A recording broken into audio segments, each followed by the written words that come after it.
শত শত শত শত জীবন দিয়েছে, কাদিয়ানীদেরকে কাফের ঘোষণা করাইতে পারে নাই। এখন আমরা ফাইনাল সিদ্ধান্ত নিয়ে ওতে নেমেছি।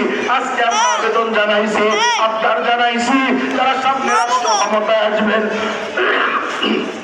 তারা আমাদের আবদার, এই দেশে হিন্দুরা বসবাস করে, তাদের ধর্মের দাবি করে, তাদেরকে আমরা, ইহুদিরা বসবাস করে, তাদের ধর্মের ব্যানারে আমরা কোনো ডিস্টার্ব করি না, বরং পূজার সময় খ্রিস্টান বসবাস করে, চাকমা ব্যবহার বসবাস করে, আমরা তাদেরকে আমরা আরো পদক্ষেপ দেই।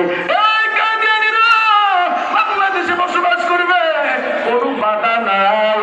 তবে হ্যাঁ, মুসলমান পরিচয় দিয়া এই ওলিয়া উলিয়া গ্রামের দেশে বসবাস করার মতো কোনো সুযোগ নাই। এই দেশে যদি বসবাস করতে হয়, অমুসলিম হিসাবে বসবাস করতে হবে।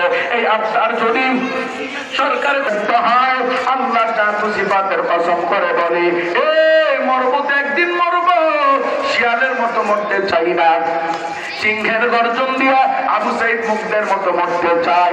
মুসলমান যুবক, আমি আপনি নিজের যতটা মহাব্বত করি, আমার নবীকে তার থেকে বেশি মহাব্বত করি।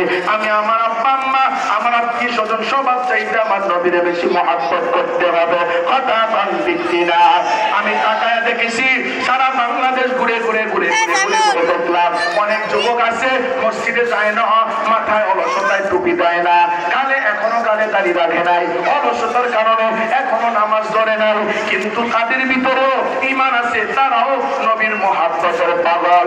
আমার বেনামাজিওয়ালা, বেটুপিওয়ালা, বেদাড়িওয়ালা এমন কিছু যুবক আছে যারা নবীর জন্য জীবন দিতেও প্রস্তুত আছে না নাই। আমরা বলতে চাই, তারা যদি সংসদে আইন পাস না করে এরা কাদিয়ানী কাফের। আমরা বলতে চাই, এরা যদি বাংলাদেশে থাকতে হয় কাফের হিসাবে থাকবে, আর যদি এই দাবি মানা না হয়